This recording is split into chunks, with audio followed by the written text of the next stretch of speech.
Okay, guys, welcome to our chat today. We are discussing something that was actually sent to me by a subscriber, and they were talking about some laws that are being passed in, or trying to be passed in Oregon, about livestock and homesteaders. And man, I am fired up about it. It is shocking. Yes. It is. I am just so shocked. You know, you don't want to go down, you don't want to believe that your government is truly setting you up in a manner that you have to rely on them 100% and taking those freedoms away from us little by little by little. But that is legitimately what is happening. And if 10 years ago somebody would have said that this law was, they're trying to pass this law, everybody would have been like, no, you're a conspiracy theorist. They're not trying to do that. That's not their agenda, yada, yada, yada. And honestly, it is now on the books. So Kim is looking up the exact I guess it's a something on the ballot. yeah, it's on the ballot. It's IP3. And they tried to pass this in 2022 and it did not, but it is on the ballot for 2024. And we want to delve into and discuss why, how this affects other states, not just around it, but across the United States too. So I'm trying to find the specifics of what it was saying, but it basically says the OFB says that the breadth of the proposal could criminalize hunting, fishing, good animal husbandry practices, and for caring for livestock, and a myriad of other animal management practices if passed by voters. Okay, so it says, on June 13th, the Oregon Attorney General certified the ballot title for IP3, which would broadly criminalize hunting, fishing, good animal husbandry practices for caring for livestock, and a myriad of other animal management practices. It is even more expansive than its failed predecessor, IP13, which would have dramatic negative impacts on Oregon's farm and ranch families. The Oregon Farm Bureau joined several other organizations and submitted detailed comments on the ballot title that helped shape the title to ensure Oregonians understand just how extreme this measure is. So it's talking about this is what's on the ballot for 2024. And when I read into it, they were talking about weathering, so neutering your animals, your male livestock, so that, for instance, we have 3 baby goats here. 2 of them are boys, 1's a girl. And if we did not neuter them, they would be breeding their sister and their mother along with everybody else. So that was the number one. That's the animal husbandry that they're talking about. And tainting our meat and tainting the milk. The milk and all that other stuff. So yeah. You would have to highly separate your male livestock from your female livestock. And the males actually become very aggressive towards each other. So then you have that problem with males fighting and that kind of stuff, because there's always someone that wants to be dominant. So and behind us we have our meat rabbits. There are a few males in there. Obviously we don't neuter them, they're not our pets, they are meat rabbits. We raise them for meat for our property. They get to colony raise, we let them do their thing, they get to have burrows, they get to live like wild rabbits would basically live, other than the fact that we keep them fed. They're kind of behind Kimmy, but they have a big spot there for feeding. And you know, you guys, this is the scariest thing about this, is most of Oregon is farmland. It is. If you did not know that, there's, you know, of course people think of Portland. That's the problem with these big cities having many people in them, and so they get to vote and their opinion gets to matter. But when the most of the state is actually farmland, you've now affected the farmland. So what are these homesteaders, what are these farmers going to do? Do they have to cross state lines to come to Idaho or Washington? Because Washington usually falls in line pretty closely after Oregon or California pass something. They tend to do. So you could expect, if this passed, that it would then pass very quickly in at least those 3 states. So they would be coming over here, I would guess. And I don't know, they would then have to have a law that says you can't travel with your livestock, because what are they going to do? So you can't, the law says no neutering, no processing for meat, no, did you catch some? There was, there was fishing and hunting as well. Yeah, no fishing, no hunting. Which honestly, you guys, if you don't know this, this is something that I think you should know about. It's going to impact everybody. Is that hunters put a lot of money into the wildlife health because they want to be able to hunt. But if the reason why hunting is such a big deal, and it really truly needs to happen, is overpopulation. And they've seen this in other places where they've, you know, clamped down on hunting, and then the deer get overpopulated, and then there's not enough feed for them, which then runs out all the wildlife, and you have animals dying just because there's not enough wild grasses growing and stuff for them to eat. And then they become a nuisance because they come into town more and yada yada yada. Same issue with the fishing, other Yes. than they don't come to town more. But they overpopulate the lakes. Yes. They eat all the food. Then everybody starves because there's no food. Right.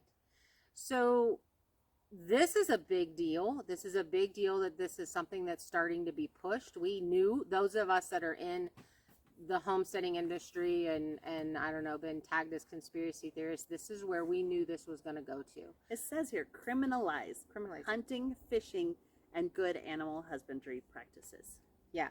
Which is you're neutering, you're culling animals that have health problems or just are not genetically your best and breeding animals. So culling them, which means we usually send those to freezer camp, and those are the ones that we eat.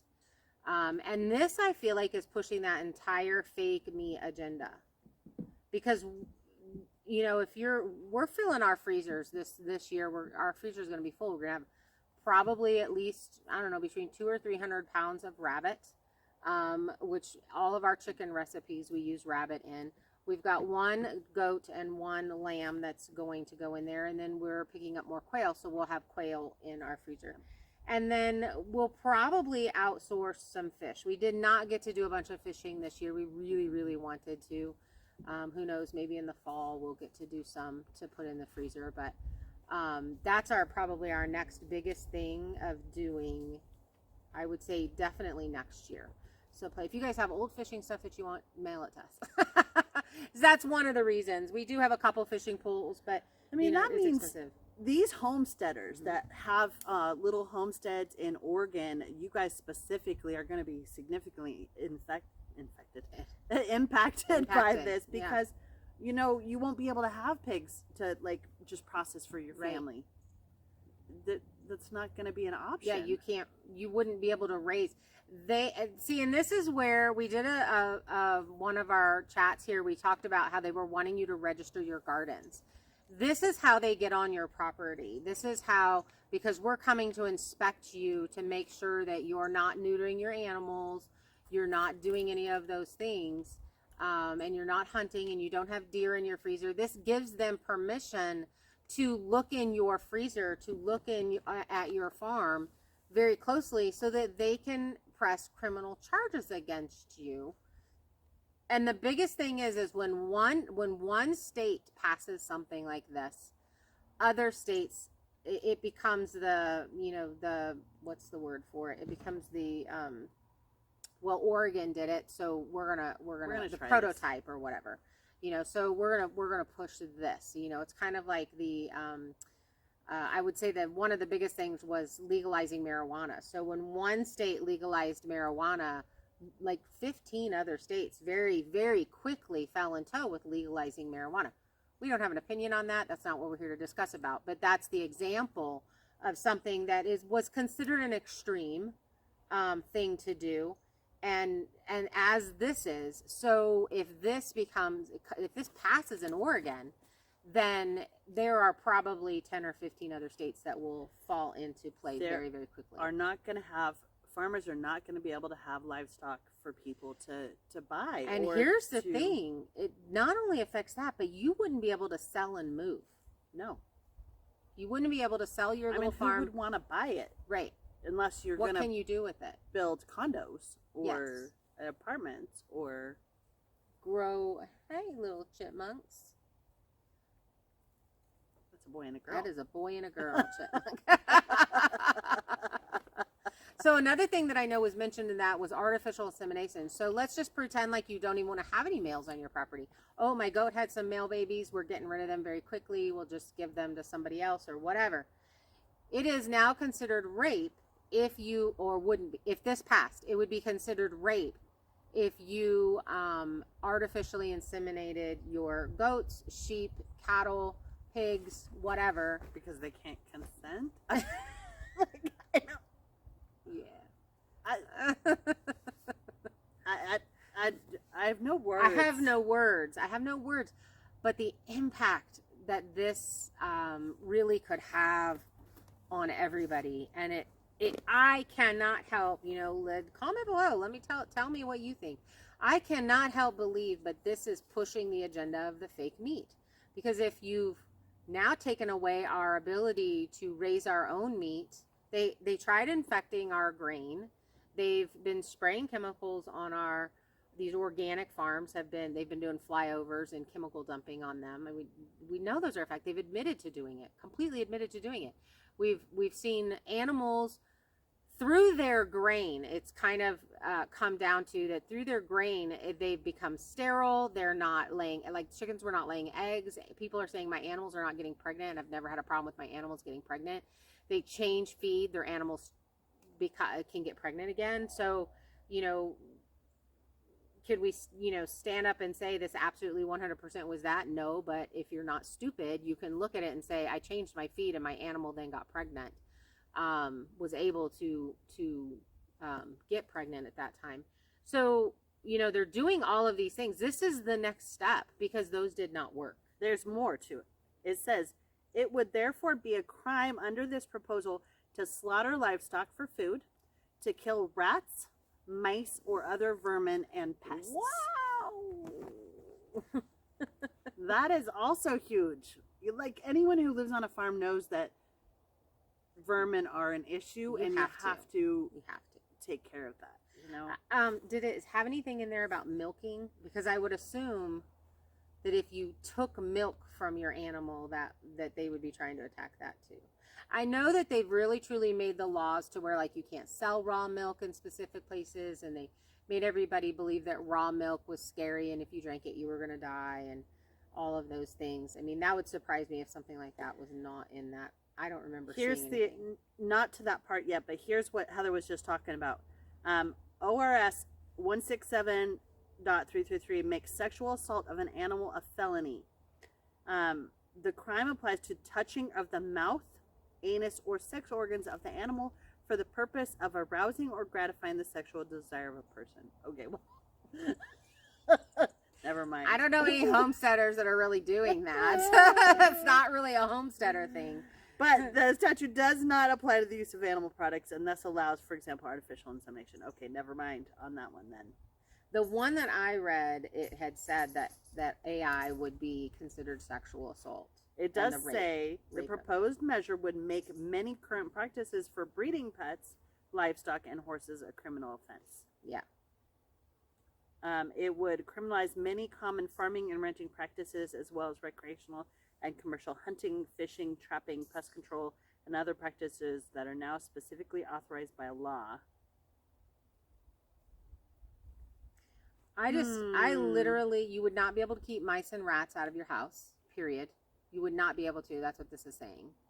And this only makes sense if the end game, you have to think of what is the end game, and you have to stand up and you have to fight. So look, whatever state you're in, because if they are just openly putting this out here, which they kind of have to show us in one way or another, somebody found it, somebody started spreading the word, but you need to look in your state and see what kind of things that they are trying to pass. They sneak a lot of these things in under other bills or stuff like that, other laws that they're trying to pass through.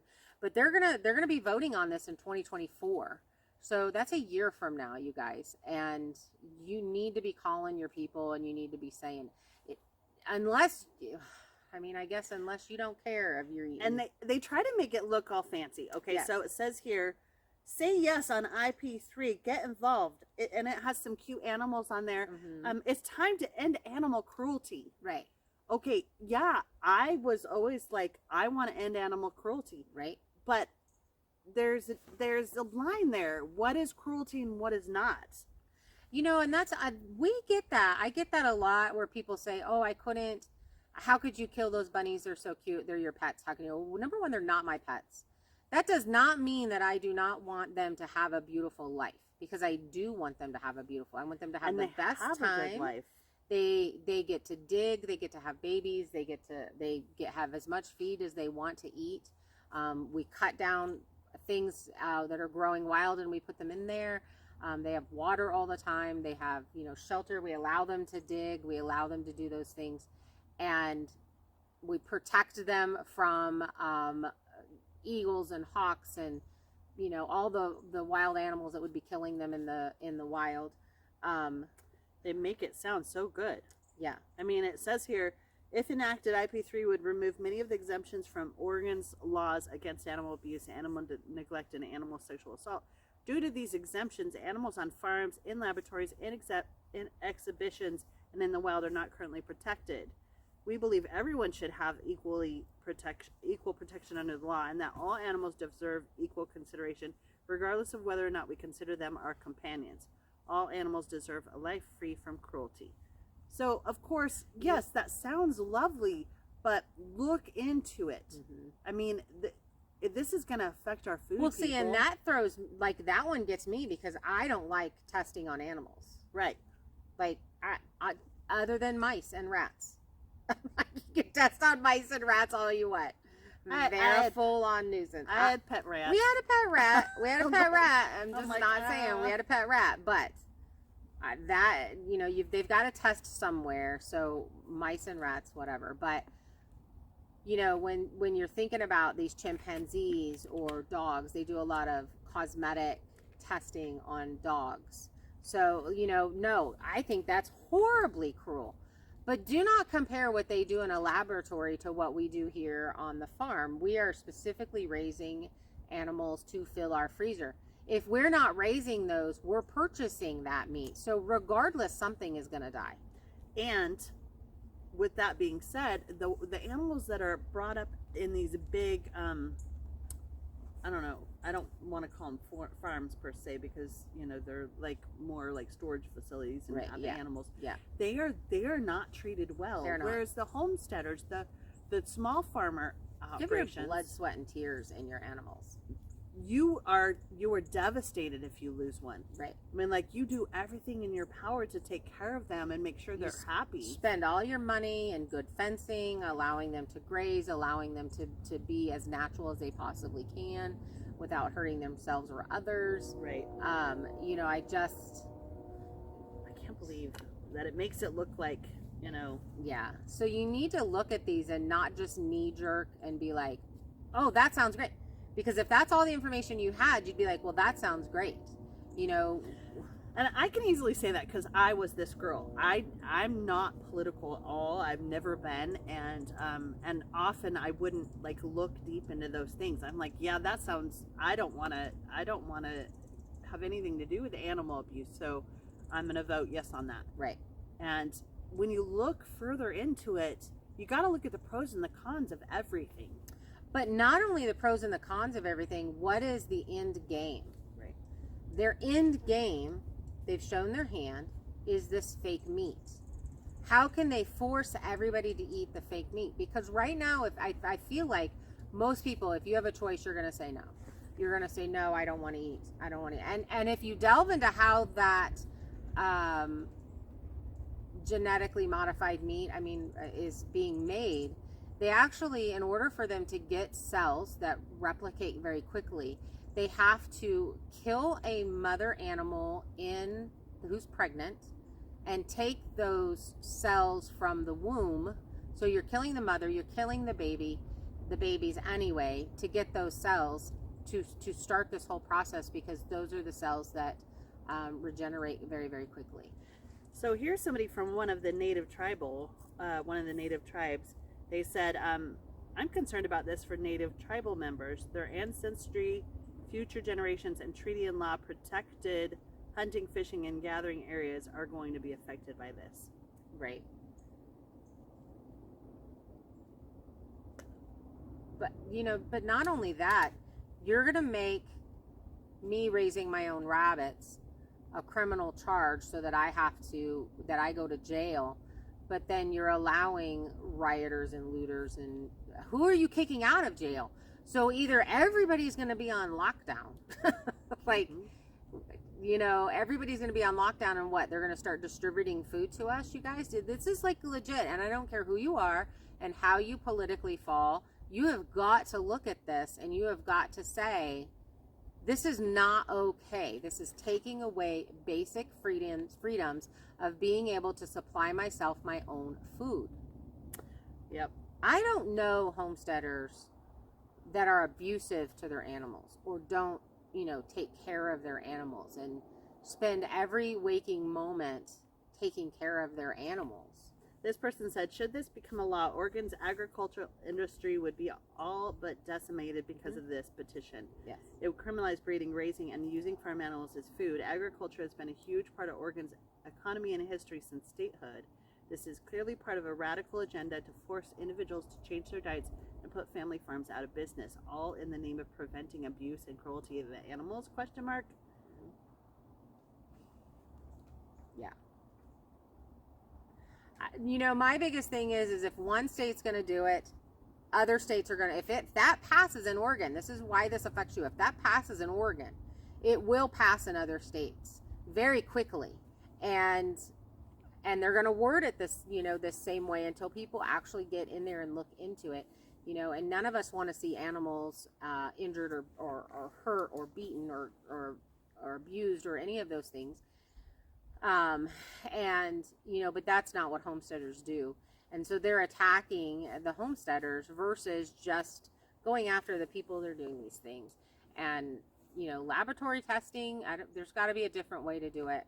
There's just got to be a different way other than, beagles. Like there was a whole bunch of beagles that were released from a laboratory that they were doing a bunch of makeup testing on, is the one that I remember hearing a lot about. But you guys, you need to check your states, see what they're doing, see if something like this is trying to pass. If it is, post it in the comments below because I would love to go read it. We're going to delve into Idaho. I don't really feel like something like this would pass in Idaho, but I'm sure people in Oregon thought the same thing. I'm just shocked that it's even on the ballot. Yeah. Well, they're not, the agenda is not being hidden anymore. It's not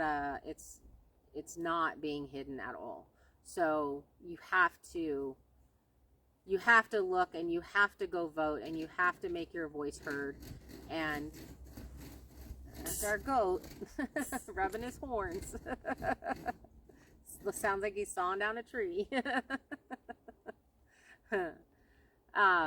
Because this is going to affect where you get your food. You're going to eventually have absolutely no choice but to go rogue and live up in the mountains and run from the government and to be able to eat fresh, real food, or you're going to be forced to eat this genetically modified food that they're pushing, the agenda that's being pushed right now. This is an interesting way to look at it.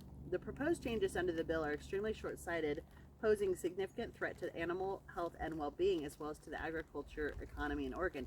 Imposing dietary restrictions and livelihood practices on a psychologic omnivorous species, humans, is inexcusable. Additionally, if they wish to ban agriculture production of animals, they are forcing the suffering upon animals that would no longer have funding or resources for their care, ultimately eliminating their ability to thrive and presence altogether. The bill is inhumane to the species it claims to be fighting for, right, and is radically irrational and an inappropriate approach to the issues they claim to fight against. And they push this big, scary agenda like this, and then everybody says no, or the majority says no, and then they come in with something that's just not as bad, and people go, okay, well, that's not as bad, that's fine. No, none of it is fine. You have to nip this in the bud. I used to think my stepdad was crazy, you guys. He'd start ranting, and he'd be all crazy, but now I'm looking and I'm saying, okay, I understand why he was acting the way that he was acting as far as the way that you vote and how important it is and those kinds of things. This is something that will cause, if it passes, will cause a huge problem.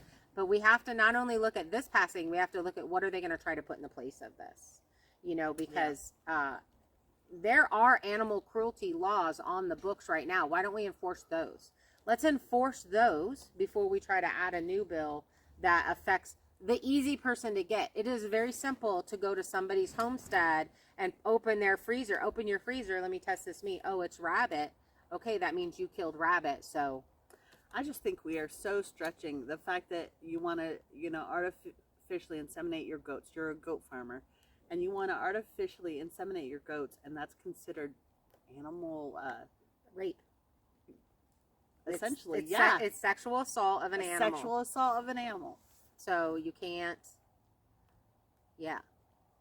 And trust me, no farmer gets aroused by AIing their animals. Like, that's not a thing. It's not a thing. Yeah, I don't have I guess I do have a lot of words because I'm angry, but you guys, it's voting season, and I really dislike the pushing of agendas during voting season, because we become worn down. We become exhausted by the constant berating of say yes to this, say no to this, say yes to this, say no to this. It is so important that you look at the voting records of the people that you're voting for and not listen to the rest of the crap, because it gets said whatever that needs to be said to get voted in. Look at their past voting history.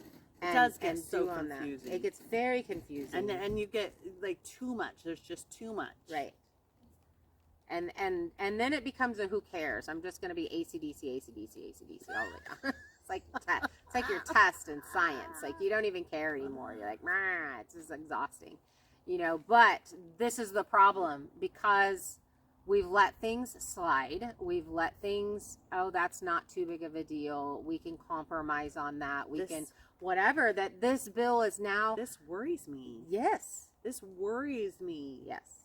It affects us all. I was actually at a doctor's appointment yesterday, and I was talking to the nurse, and she said, I understand their thought process behind this fake meat.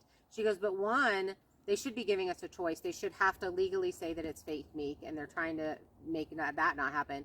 And two, they do not know what will happen to people. There's zero testing on this, what's going to happen to people. And honestly, if you just look at the Amish children do not get cancer. They do not get leukemia. They do not get any of those childhood things. They don't really have autism. They don't really have these things that we see here in with our children. And the only difference is that they grow their own, they raise their own. This is going to affect the Amish. It is. And we didn't even talk about, or maybe we did on our other talk, but again, fake meat may look great to some people, like vegetarians or what have you, but what they're not seeing, what they're not paying attention to, is it's not just one animal that dies from making this fake meat. Right. It's multiple. Right. Because as we've done some research, yeah, they have to have a pregnant cow mom. Right. Who's got a baby in her, right? And they have to terminate at that time while she's pregnant. So not only is the mom losing her life, but the baby's losing its life too. And those are the regenerative cells that I was talking about earlier. That's you have to have fast regenerating cells in order to make this meat. So it may sound good. You may say, "Hey, we're doing this and we're not hurting any animals," but you are, and it's just like. Okay, let's just, and this may be stretching, but it may not be, but when a woman is pregnant, she shares cells with the baby, right? Like, that goes that's what the belly button's about. That's, you're changing cells. So at what point do these cells genetically change so that it's no longer beef? When you pull it out, and every time it this is the thing that the nurse was talking about was, that's at some point it's not going to be beef anymore. It's going to be something else. So what is that something else going to be, and what is it going to do to us? So it's not just the EU factor of eating meat that comes out in a slab, a nice 4x8 sheet slab, and then you get to cut it to whatever you want it to look like.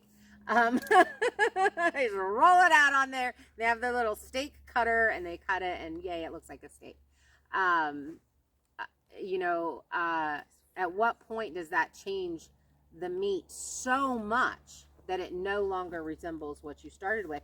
And if that's the case, then they have to continuously restart up.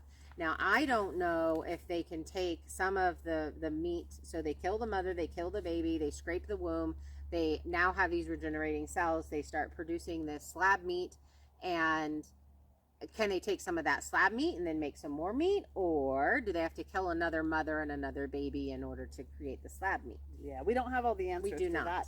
But if you do, let us know. But it is pretty shocking when you start looking deeper into how is this fake meat going to be made, and where is it coming from? Exactly. And what is it going to end up being? They have found soy. For instance, soy was pushed for a very long time for people who did not want to eat meat. Well, soy truly affects women, your estrogen levels, and they always said it was great for women who were going through menopause. Right. And now they're saying terrible, it's not. terrible for women. So the long-term effects of this, they do not know. They have no idea what it's going to do. But laws like this, and the last thing that I want to do is take my free time and start looking at laws across other states, because what can I do, right? What can I do? What I can do is be hyper aware of what they're trying to pass in my state. Call people that you know in those other states and say, hey, are you aware that this is happening? And let's talk about it, what long-term effect this is going to have on us and our freedoms. That's why we're bringing this to you guys. Yeah. Because it's, again, something that was dropped in our lap just recently, and we start looking into it. And shocked. It can happen. Completely shocked about anywhere here in the United States, and maybe even abroad. So everybody needs to be very aware of what's happening to the food around them. Yes. Because we're already, especially the United States, they've just allowed so many chemicals, so many pesticides into our food, so much stuff like that, we have diseases and stuff that other countries don't even deal with. Like, too many people that I know, and when I went over to Europe, I have always had a weight problem. I've always had a hard time maintaining weight. And I go over to Europe and I'm eating bread 3 times a day, and I'm having zero problems with my body, and I actually lost weight on that trip. And many people, this is the same story, and it's because of the stuff that they're putting into our food. So the only thing that we can do, there's 2 things. We can vote in a manner of getting people in areas of control that are wanting to give us back our freedoms of food and start regulating these pesticides. It's going to be really hard because those pesticide companies are owned by the pharmaceutical companies. So, follow the money. And then, so the only thing that they can do, because people are like, well, I'm not going to buy, I'm going to move out and try to buy from the small farmer. And, the small farmers, now we have to affect the small farmer. And this is how they're going to do it, is something very, very similar to this. So pay attention to how your people are voting, that you're voting into the government and into Congress and your local government, the bigger government, all of those things. Look into how they voted. I do not care what they say during voting season. I literally do not care what they say.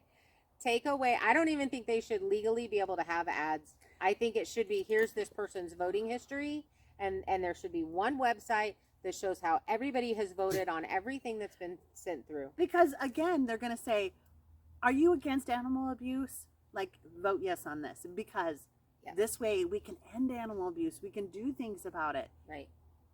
It's more than just animal abuse. Suzanne Summers is going to have a whole thing that's talking about animal cruelty and voting on this. Or not her, but someone like her. And it's sad, and it breaks your heart, and you watch it and you're just like devastated for these animals, but those animals that they're showing you are not on people's homestead. Those animals are in big government facilities that are, these huge operations, not these small operations.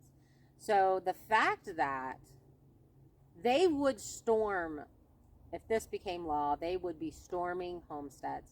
They would not be storming the big company beef industries, because and I'm not talking about your big, beautiful farmers that have cows in Montana and Wyoming, and they've got these 3,000 acres with their cows. That's not what I'm talking about. I'm talking about the buildings, warehouses where yes, they have all these animals jammed together, and they don't ever see daylight, and they don't ever get to be outside, and they don't ever get, to have the freedoms that the homesteading animals do. We have the animals, the rabbits here in a colony. Yeah. They're interacting. They live in dens. They have their babies. They have freedom, and they have just really one bad day. Right. If we can help it, and we can keep them away from predators, and we can all of those things, then they only have that one bad day. Right. So I would love to hear your guys' thoughts. I would love to read the comments. And hey, honey, I'm not going to share my tea with you, though. It's not good for you. Hi, sweetheart. See, you're abused, aren't you? Yeah, you're so abused. And these cute little babies she's got trailing her. I don't know what else to say. Either people are going to have to start voting on this and getting this group of people out of government that think these laws are good. Is ridiculous to me. And if you don't hunt, or you don't know a hunter, go find a hunter. Go ask. Start asking questions.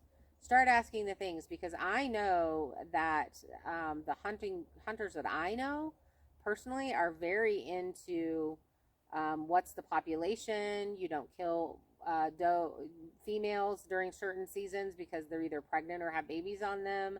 You don't kill bucks in certain seasons. Like, there's certain seasons that you do. They actually monitor how many, in a guesstimate, how many deer are in a specific area, and that's the amount of tags that they release based on what the population is. So right. It truly is about population control, and it's been proven in other states that when they take away hunting, that the population gets out of control, and then that affects other wild animals. Other wild animals die because there's not enough food. You lose, it changes everything. So pay attention to these things. Let us know in the comments what you guys think, and what, if you know of this happening in another state. I'm just shocked that this is in such an agricultural state, that this is something that they're trying to put together. And this is the reason why Oregon and Eastern Oregon and Eastern Washington are trying to become part of Idaho, because of things like this, because that's their big agricultural sides. Yeah. So you have states that are wanting to change state lines so that they can be part of their demographic voting equals, the people that vote like them, the things that affect them. I don't know what we're going to do, y'all. I don't want to be a doomsday person. I don't want to be but when things like this are coming out, and you're going to make me putting meat on my table for my family a felony, we have a problem. That's a problem. The ability for me to feed my family the best way that I know how. Taking away our self-sustainability, yeah, so that we can rely on the government. This affects all of us. So thank you for hanging out with us. I hope today we were actually in the comments with you. We apologize for missing last week. We actually had an injury up here and needed to not. We just kind of started attending the wound and not paying attention to the time. So we missed being in the comments. We love talking to you guys. Have a great week. And if you have a comment that you want us and that you think we should know about, email it to me at causewecan@yahoo.com. And we'll do some research on it and hopefully share that out with everybody else. We appreciate you guys. Thank you for hanging out. Bye. Phew.